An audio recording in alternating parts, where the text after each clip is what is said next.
네, 안녕하세요. 반갑습니다. 젤리파파입니다. 월급쟁이 여러분들, 저희 채널에 오신 것을 환영합니다. 아시죠? 저희 채널은 이제 금융 관련된 정보를 업로드하고 있는 채널이고요. 직장인들이라면 좀 최소한 이 정도는 좀 알아야 되지 않을까 하는 그런 금융 정보들을 꾸준히 올리고 있어요. 돈 관리라든가 적금 펀드, 연금, ELS, ETF, 연말 영상 너무 많거든요. 이제 그런 것들을 꾸준히 올릴 예정이니까요. 좀 기대 많이 해주세요. 저도 이제 이런 영상을 기획해서 꾸준히 올리려면 좀 힘이 필요해요. 아시죠? 그 힘이 뭔지 구독과 좋아요, 네, 꼭 부탁드릴게요. 자, 오늘 제가 준비한 주제는요, 누구나 한 번쯤은 고민해 봤을 법한 내용입니다. 뭐냐면 우리가 직장생활 열심히 하고 열심히 돈 벌잖아요. 근데 그 돈 가지고 저축도 하고 투자도 하고 나름대로 다 자기 기준에 맞춰서 할 텐데, 과연 이런 생각이 들 때 있어요. 과연 내가 잘하고 있는 건가? 남들에 비해서 좀 뒤처져 있지는 않은가? 내 연봉하고 그 다음에 내 나이에 맞는, 걸맞는 좀 자산을 지금 내가 보유하고 있는 건가? 이런 고민 한 번 정도 드셨을 것 같아요.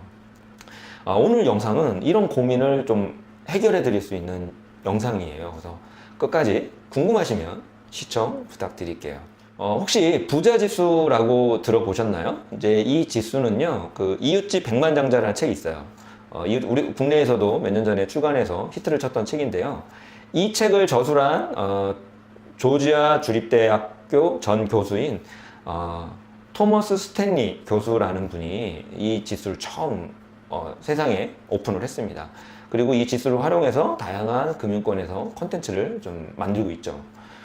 이 지수의 장점은요, 굉장히 직관적이에요. 쉽고 수음이 양가처럼 아주 직관적으로 내가 잘하고 있는지 못하고 있는지를 판별을 할 수 있는 아주 쉬운 지수이거든요.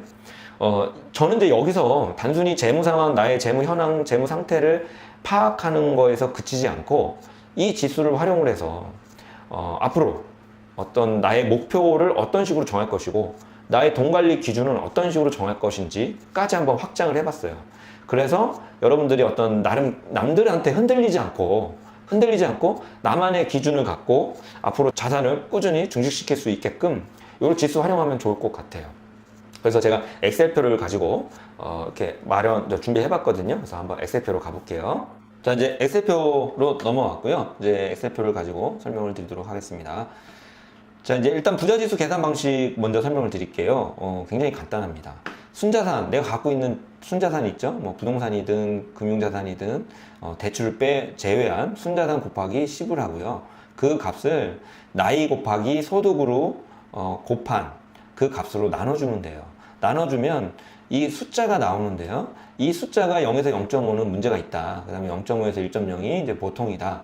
노력이 필요하다. 이 정도. 그 다음에 1 정도 되면 좀 양호하다. 잘한다. 이런 기준을 아주 직관적으로 판단할 수 있어요. 여러분들도 부자지수를 한번 직접 계산해 보는 것도 괜찮을 것 같아요. 그래서 계산해 보셔가지고 댓글로 한번 남겨주시면 재밌겠습니다. 자, 그러면 이제 이걸 가지고 이제 비교하는 어떤 교훈을 얻을 수 있는지 먼저 설명을 드려볼게요. 직장인 A하고 직장인 B가 있는데요. 40세고 연소득이 5천만 원이에요. 그 다음에 현재 보유하고 있는 순자산은 2억입니다. 그러면 이렇게 했을 때 1이 나옵니다. 부자지수 1. 잘하고 있네, 양호하네, 요 정도. 자, 30세에 직장인 B가 있어요. 연소득은 2,500만 원이고요. 그 다음에 순자산은 이제 1억 정도를 보유하고 있다라고 가정을 했어요.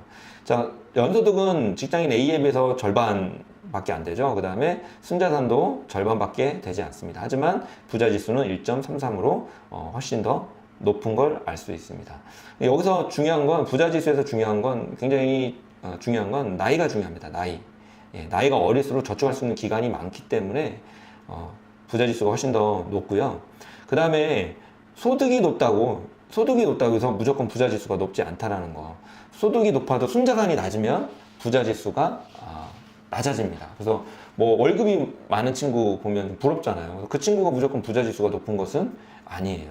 그래서 얼마나 돈 관리를 잘 했느냐에 따라서 부자지수는 달라질 수가 있는 거죠. 자, 근데 여기서 이 부자지수가 좀 100% 객관적이진 않아요. 왜냐면 이 직장인 B의 경우 제가 현재 순자산이 1억을 가지고 있다라고 가정을 했잖아요. 근데 연소득이 2,500만 원밖에 안 되는 30세의 젊은 분이 현재 순자산으로 1억을 갖고 있다라는 건 현실적으로 쉽지 않거든요. 한 1,000만 원 정도 모았다. 1년간 일해서. 그러면 0.13 정도로 떨어지죠. 만약에 한 2,000만 원 정도 모았다. 그러면 0.27 정도로 떨어집니다. 그래서 이 단순히 이 기준으로 평가의 문제는 아니에요. 이게 예를 들어서 내가 0.27이 나왔다, 뭐 0. 계산해봤더니 뭐 0.3이 나왔다. 그래서 무조건 실망할 것이 아니라 이 부자지수를 활용해서 앞으로의 어떤 목표를 정하는 게 좀 중요하거든요. 그래서 한번 봐볼게요. 예를 들어서 28세의 신입생 분이 있다고 가정해볼게요. 신입사원 분이 있다고 가정해볼게요. 연소득이 한 첫 연봉으로 뭐 한 2천만 원 받기로 했어요. 그랬을 경우에 모아놓은 돈은 없으니까 당연히 순자산은 0이에요. 근데 이 친구가 1년 뒤에 연봉은 인상되지 아직 않았고요. 하지만 1,000만 원을 모았어요. 그럼 0.17이 올라가는 거예요. 이렇게 매년 나의 부자 지수를 체크하는 거예요. 가계부 작성하시는 분들 꽤 있으시잖아요. 가계부 작성하실 때 단순하게 뭐 오늘 뭐 쓰고 그런 기록만 하는 것이 아니라 나의 부자 지수도 함께 매년 기록해 보는 거예요. 그래서 전년에 비해서 0.17이 올라갔네. 그리고 또 1년이 지나고 연봉은 2,500만 원 올라갔고 또 1년 사이에 또 1,000만 원을 모았어요. 그러면 0.17에서 0.27이 올라갔네. 그러니까 무조건 만약에 연봉이 올라갔고 내 순 자산이 올라갔다고 해서 잘 된 게 아니라 이 부자 지수가 올라가야 된다는 거예요. 평가를 할 때. 전년도 비해서 아까 제가 말씀드렸다시피 소득이 많고 순자산이 많다고 해서 무조건 부자지수가 높은 건 아니잖아요. 마찬가지로 1년이 지난 뒤에 연봉도 올랐고 순자산도 올랐어요. 하지만 부자지수는 작년에 비해서 떨어질 수가 있다는 거죠. 이해 가시겠죠? 그러니까 작년에 비해서 나는 연봉도 올랐고 순자산도 올랐지만 부자지수도 같이 올라가야 된다는 거죠. 그래서 만약에 이 친구 같은 경우는 2,500만 원을 올랐고 순자산은 2,000만 원을 올랐을 때 0.1포인트가 올라간 거예요. 자, 한번 이거를 한 1,500만 원으로 해볼까요? 자, 만약에 이 친구가 1년이 지났어요. 1년 동안 처음 1년 동안에는 1,000만 원 모았지만 이 1년 동안에는 뭐 괜히 여행도 다니고 뭐하고 이것저것 하느냐고 500만 원밖에 못 모았어요. 그러면 순자산이 늘어나긴 늘어났지만 0.03포인트밖에 늘어나지 않았죠. 그래서 제가 시뮬레이션을 해보니까 이 부자지수 상승 목표를 0.1포인트 이상으로 보는 게 좋을 것 같아요.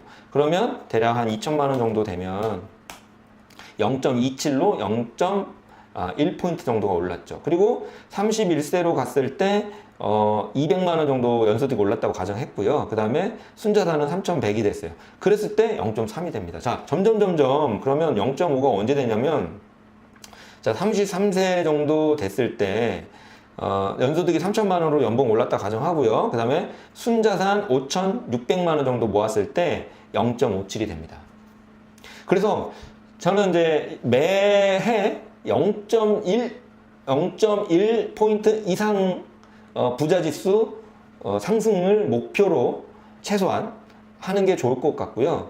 그 다음에 1차적인 부자지수 목표는 내가 0.5 정도 되려면 보통 양호하네 뭐 요 정도 받으려면 0.5 정도거든요. 그러면 일단 내가 0.5 정도 되려면 얼마 정도 있어야 되는지 또 미리 계산해 보는 것도 좋을 것 같아요. 미리 계산을 해보고 그거에 맞춰서 저축량을 맞추는 거예요. 자, 예를 들어서 이 경우 있죠. 33세에서 34세로 갔어요. 연소득 올랐죠? 그 다음에 순자산도 올랐어요. 하지만 부자지수는 그대로입니다. 그죠? 왜냐면 연봉도 올랐고 순자산도 올랐지만 나이가 그만큼 들었잖아요. 앞으로 1년이라는 시간은 되돌아올 수 없는 시간이잖아요. 그렇기 때문에 이 일이라는 게 더 감소가 되기 때문에 부자지수는 오히려 늘지 않고 있어요. 자, 그 다음에 이런 경우 있죠. 결혼해서 맞벌이를 해요. 그럼 연소득이 갑자기 이제 5천이 됐어요. 그리고 순자산도 갑자기 늘었어요. 그러면 또 요 기준에서 봤을 때 0.5 정도 되고요. 그 다음에 다시 출산을 해서 외벌이를 하게 되면 연봉 한 4천만 원 정도 되고 순자산 한 1억 정도 있다라고 가정했을 때 0.68 정도 이렇게 늘어납니다. 그래서 이거를 그 가계부만 쓸 것이 아니라 이런 식으로 내가 나의 부자 지수는 지금 몇 포인트씩 올라가고 있는지, 매년 올라가고 있는지 요걸 한번 체크를 해보면 내 스스로가 잘하고 있구나, 못하고 있구나를 판단할 수가 있어요. 자, 두 번째는 내 나이와 연소득에 걸맞는 순자산은 얼마냐를 역으로 계산하는 거예요. 이 계산식은 거꾸로 역으로 계산한 거거든요. 그래서 나는 현재 나이가 30세야. 그 다음에 연소득 2,500만 원이고 현재 갖고 있는 총 재산은 2천만 원 정도 있어. 그럼 나는 목표 부자 지수를 0.5로 잡을 거야. 0.5. 0.5로 잡으면 적정 순자산은 3,750만 원 정도 있어야 된다는 거죠. 근데 이 친구는 2천만 원밖에 없잖아요. 2천만 원밖에 없기 때문에 나머지 1,750만 원이 부족한 거예요. 내가 0.5로 목표를 잡는다면. 그래서 여기서 보시면 요 기준 있잖아요. 요 기준 중에서 저는 최소한 0.5를 잡아야 된다고 봐요. 최소한 0.5 이상을 목표로 잡아야 되는 거고 0.5 정도만 돼도 그냥 그래 뭐 그래도 열심히 했네. 요 정도는 될 것 같아요. 0.5. 근데 0.5가 안 되면 이거는 이제 시작이거나 요것처럼 이제 시작이거나 또는 0.5를 목표로 돈 관리를 해야 되는 거죠. 돈 관리를. 그래서 계산을 해보는 거예요. 내가 만약에 30세 정도, 내가 만약 28세야. 그러면 30세 정도에 내가 0.5가 되려면 연봉 한 이 정도 된다 치면 내가 순자산이 대략 3,700만 원 정도가 돼야 그냥 보통이구나. 0.5 정도가 나오는구나. 그러면 내가 지금 저축 50만 원씩 밖에 안 하고 있는데 최소한 보통 정도가 나오려면 지금보다 저축량을 더 늘리고 지출을 줄여야 되겠네? 라는 계산이 나온다라는 거예요. 이해 가시나요? 네. 자, 이 부자 지수만 가지고 그냥 단순히 나의 상태만 파악하는 게 아니라 역으로 계산해서 이제 목표도 계산하고 또 이 부자 지수를 매년 체크하면서 내 부자 지수가 계속 나만의 부자 지수가 계속 성장하고 있는지를 체크해 나가는 거죠. 그리고 만약에 결혼해서 맞벌이 하게 되면 연소득이 갑자기 늘어나고 보유 자산이 늘어날 거 아니에요. 연소득이 늘어난 만큼 보유 자산도 늘어나줘야 돼요. 순자산도. 그러지 않으면 부자 지수는 여기서처럼 오히려 떨어질 수가 있어요. 결혼해서 맞벌이에서 연소득도 3,500에서 와이프 소득까지 합쳐서 5,000이 됐고 순자산도 6,800만 원에서 9,000만 원이 됐는데 0.51로 오히려 부자 지수는 떨어졌죠. 그러면 이 부부 같은 경우는 여기서 계산해 보죠. 그러면 35세고 연소득은 부부 합산 5천만 원이라고 가정을 했고 순자산이 이제 9천만 원이라고 했죠. 그래서 목표 지수가 0.5를 맞추려면 250만 원이 더 부족한 거죠. 그래서 또는 우리 부자 지수 한 1을 맞추려면 어느 정도 돈이 필요하지? 8,500 정도 더 모아야 되는구나. 자, 이건 1은 어렵고 우리 부부가 열심히 노력해서 0.7까지 한번 만들어 볼까? 그래. 그럼 올해 목표는 3,250만 원을 한번 잡아보자. 그러니까 지금 현재 와이프 얼마 저축하고 있어? 나 얼마 저축하고 있어? 또는 돈 관리 같이 한다면 우리 얼마 저축하고 있어? 그러면은 조금 내가 좀 줄일 테니까 저축해서 올해는 3,250만 원을 한번 모아보자. 이렇게 이 부자 지수를 가지고 일단 1이 자르는 거고 0.5가 보통이니까 이 사이에서 내가 목표를 정하거나 만약에 내가 1이 달성됐으면 그 이상을 또 목표로 잡을 수도 있겠죠. 이런 식으로 활용하면 좋을 것 같아요. 네, 지금까지 부자 지수를 가지고 어떤 나만의 돈 관리 기준을 만드는 방법에 대해서 설명을 했습니다. 이거 좀 다소 복잡해 보일 수도 있겠지만 잘 활용하면 좋은 나만의 어떤 자산 관리 기준, 돈 관리 기준을 만들 수 있을 것 같아요. 그래서 한번 직접 계산해 보셨으면 좋겠고요. 그리고 이 자료는 제가 이게 구글 스프레드 시트이기 때문에 제가 공유를 할 거예요. 공유를 할 테니까 이거 참고하고 이 계산식을 활용해서 나만의 부자 지수 한번 만들어 보시고요. 그 다음에 그 부자 지수가 산출이 되면 댓글로도 한번 올려주세요. 그러면 재밌을 것 같아요. 네, 이 영상이 조금이라도 도움이 되셨다면 구독과 좋아요 부탁드리겠습니다.